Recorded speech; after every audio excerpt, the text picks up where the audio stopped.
Kota Turku adalah satu dari 5 kota besar yang ada di Finlandia, yang di masa, apa ya, ora kalau dalam bahasa yang lebih jelas, di masa penjajahan, Swedia. Jadi, Finlandia cukup lama berada di bawah, pemerintahan Swedia, menjadi ibu kota negara ini. Karena, cukup dekat dari kota Turku ini, naik feri aja gitu bisa sudah sampai di, Stockholm, ibu kota, Swedia. Dan, ketika, berpindah tangan ke Rusia, maka, ibu kota negara dipindahkan ke Helsinki karena posisinya lebih dekat dengan Saint Petersburg yang, sebuah kota besar yang dari Rusia. Dan dari sini, karena itu semua menyapa Anda dari, kota tua, yang cukup klasik, di bagian selatan Finlandia. Saya ingin, membahas satu topik yang, menurut saya hot topic gitu ya. Karena, bimbel itu bagaimanapun juga masih jadi hot topic di, negara kita. Ada sebuah pertanyaan begini, bisa ndak gitu ya, saya itu belajar tanpa bantuan bimbel? Jadi, saya tidak tahu apakah, penanya ini,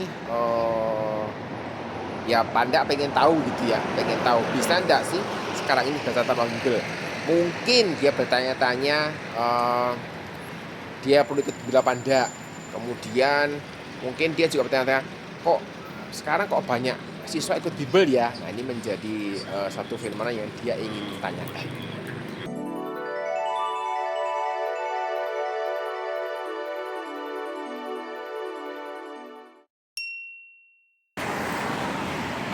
Satu hal yang lewat di benak saya ketika mendapatkan pertanyaan ini itu, apakah ya yang pasti,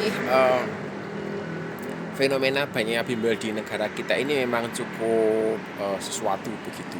Jadi cukup banyak, siswa berbondong-bondong, datang ke sana, sekolah di sana, dan bukan sekolah ya, kursus di sana gitu. Sepertinya sekolah itu tidak cukup gitu, jadi mesti ikut bimbel lagi. Dan ketika orang kemudian, berpikir bahwa sekolah tidak cukup, kadang juga ada yang bertanya gitu, "Bisa ndak bimbel menggantikan sekolah?" Nah, itu sudah saya bahas dalam sebuah video, nanti Anda bisa cek dari link yang saya akan, saya akan berikan nanti. Lalu bagian kedua yang sempat juga lewat di benak saya itu begini, apakah gitu ya, apakah, eee, ada fenomena ketergantungan? Jadi, mmm, orang yang terbiasa les, orang yang terbiasa, kalau belajar itu selalu dibantu, kemungkinan gitu ya, kemungkinan bisa timbul, semacam ketergantungan. Dan menurut saya ini tidak baik, karena ketika orang itu nanti sudah bekerja, dia mosok les lagi begitu. Nah, ini menjadi sesuatu yang kita mesti pikiran baik-baik. Tetapi memang ada beberapa, saya menengarai gitu ya, ada beberapa metode, bukan metode, cara mengajar guru les ini itu bisa menimbulkan ketergantungan. Artinya, ketika guru ini mengajar dengan cara yang tidak tepat, itu menjadi apa ya, siswanya ini tergantung dari gurunya gitu, tidak bisa mandiri lagi. Fenomena ketergantungan terhadap les ini saya temukan, ketika ada orang yang bertanya, di Quora gitu cukup banyak, "Ada ndak sih les untuk, mata kuliah tertentu?" Jadi saya menduga, ketika dia di SMP dan SMA terbiasa ikut les dan gurunya itu cara mengajarnya itu tidak mendorong, anak lesnya ini untuk bisa belajar mandiri. Sehingga ketika sudah ada di kuliah, dia merasa, tidak cukup kalau hanya bertanya kepada dosennya atau bertanya kepada asisten dosen. Sehingga perlu bimbingan khusus seperti ketika masih SMP, SMA lalu, dalam bentuk les tadi. Sehingga ketika, ya dia kesulitan dalam belajar gitu ya, dia merasa perlu, menemukan seseorang yang bisa membimbing dia secara pribadi, secara personal. bukan asisten yang dapat ditanyai. Dan ya nggak tahu ya, tergantung juga bagaimana cara asisten itu menjelaskan. Tetapi sepertinya apa yang disediakan oleh kampus, yaitu asisten dan dosen, itu tidak cukup bagi dia. Ya mungkin gitu ya, mungkin ada keterbatasan tertentu yang dihadapinya. Tetapi saya melihat karena pertanyaan cukup banyak, maka kemungkinan besar fenomena ketergantungan belajar mesti ada guru les ini menjadi sesuatu yang kita mesti pikirkan. Jangan sampai ini apa ya, membuat mereka yang sudah kuliah ini, yang kemudian nanti diharapkan bisa bekerja ini, mereka tidak bisa mandiri di dalam belajar. Ketika ada orang yang bertanya gitu ya, saya ini bisa enggak belajar tanpa bimbel? Nah, menurut saya perlu bimbel atau tidak itu tergantung pada orientasi belajar orangnya. Secara umum, saya membagi orientasi belajar itu menjadi dua. Mereka yang berorientasi pada nilai dan mereka yang berorientasi pada ilmu. Biasanya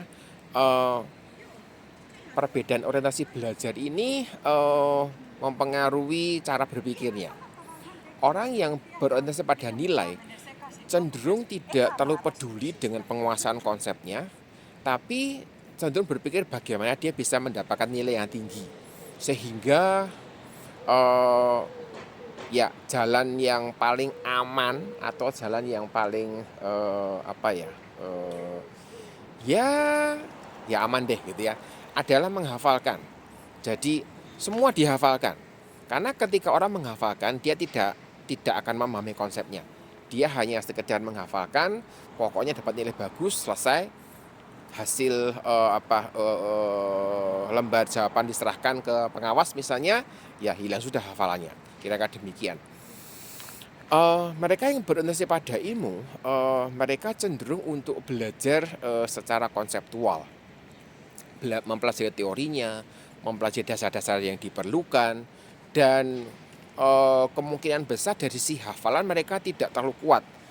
Ini menjadi satu perbedaan. Jadi kemungkinan mereka mendapatkan nilai yang sedikit atau nilainya sama gitu ya, cukup besar. Sehingga ada orang yang mengatakan kalau bisa dapat nilai yang sama gitu, ngapain belajar susah-susah, ngapain belajar konsep, ngapain belajar teori yang dianggap tidak penting itu.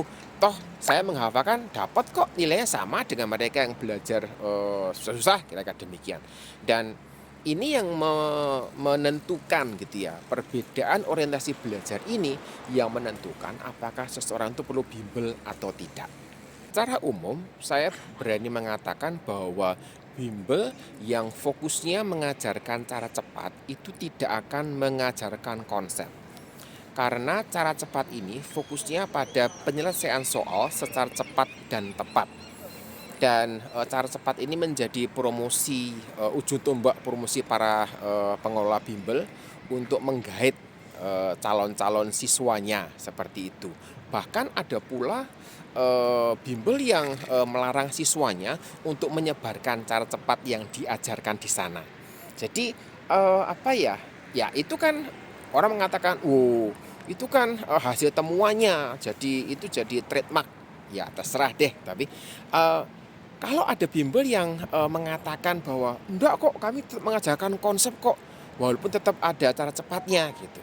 Saya melihat bahwa ketika konsep itu juga diajarkan bersama dengan cara cepat, itu hanya sebuah kamuflase, karena siswa tidak akan benar-benar gitu ya memahami dan menggunakan konsep itu untuk berpikir, untuk mengerjakan soal, untuk menganalisis, karena sudah ada cara cepat. Dan lambat laun konsep ini akan ditinggalkan karena dianggap tidak penting. Karena menggunakan cara cepat bisa menyelesaikan soal dalam waktu mungkin 5 menit selesai gitu.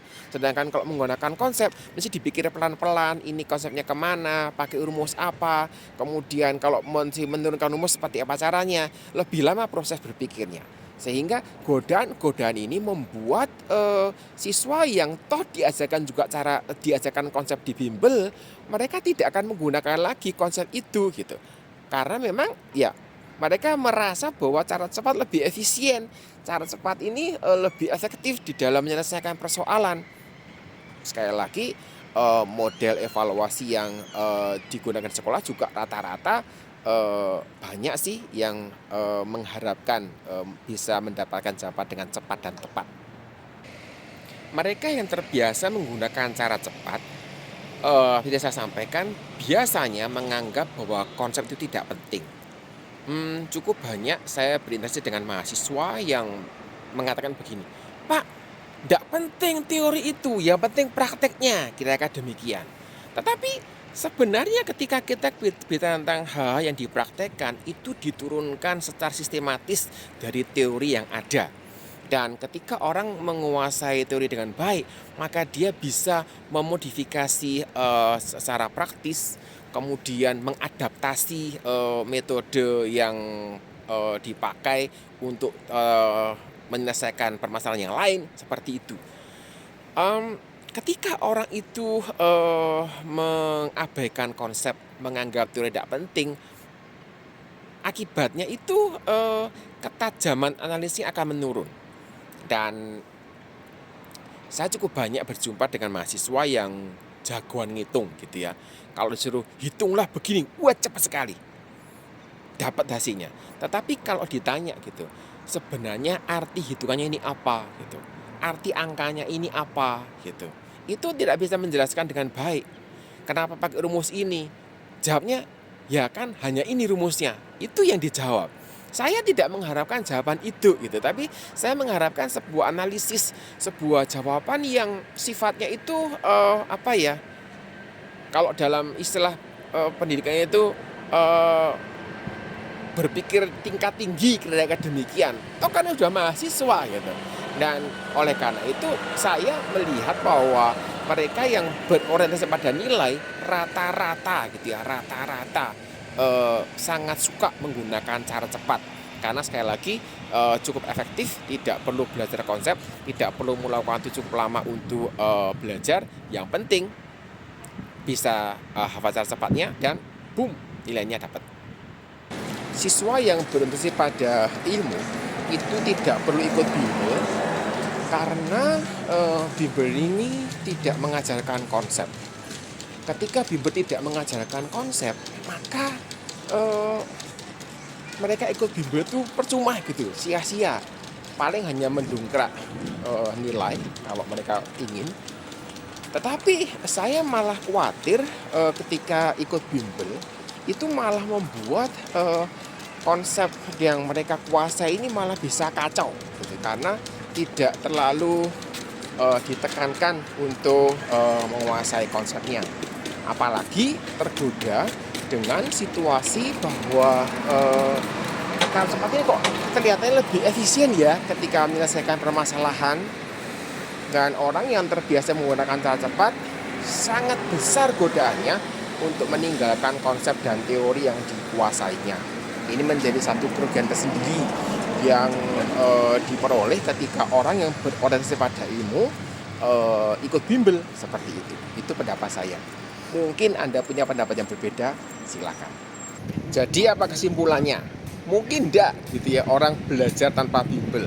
Menurut saya mungkin. Tapi tergantung dari orientasi hasil belajar Anda. Jadi secara ringkas, kalau Anda berorientasi pada nilai, maka mungkin Anda perlu bimbel. Kalau Anda punya ketergantungan dalam belajar, mungkin Anda perlu bimbel. Tetapi kalau Anda berorientasi pada hasil penguasaan konsep, maka Anda tidak perlu ikut bimbel. Ya, itu kesimpulan pendek saya. Oke? Dari Kota Turku, saya tutup materi hari ini. Semoga bermanfaat buat sahabat semua. Sampai jumpa.